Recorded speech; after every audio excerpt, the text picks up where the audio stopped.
News then for families wanting a much-needed break after all the travel disruption of the recent months and years. Well, my take on this is that for most schools across the UK, actually the timing was terrible. And if the tourism minister in Spain doesn't realise that actually most schools broke up on Friday for half term, or an awful lot of them did, and therefore the fact that on Monday Spain says, oh yeah, we've just noticed that it's really difficult for 12-year-olds to get jabbed, so we'll let you take a test instead. If they said that 2 weeks ago, we wouldn't be where we are now, but as it is, many families have cancelled holidays altogether or gone to alternative destinations. Right, so you don't expect there to be any last-minute uptake of, Well, there will be a few, but it's been incredibly messy. I'm also going to put that accusation to France as well.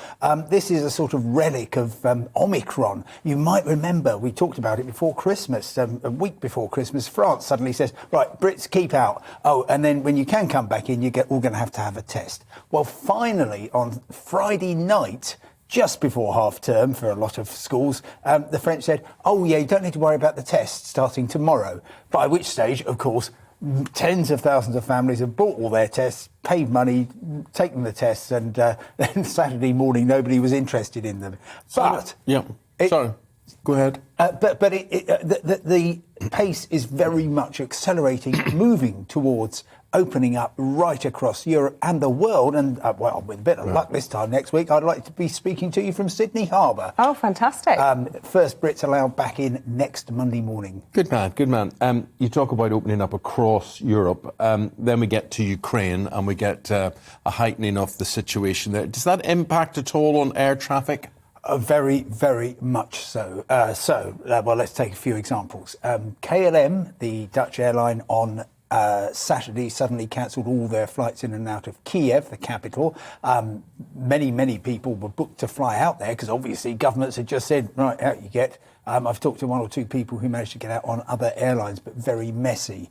The flight paths that generally go to Southeast Asia, for instance, all go over Ukraine. Those are all being diverted, and therefore that's adding time to the duration of the flights. And Ukrainian airlines are finding problems with insurance on their planes because obviously the insurers are thinking, hang on, there's a war possibly going to break out. So, for example, yesterday, a flight from Portugal to Ukraine had to land in neighbouring Moldova because the insurers just said, you're not taking your plane in there, mate.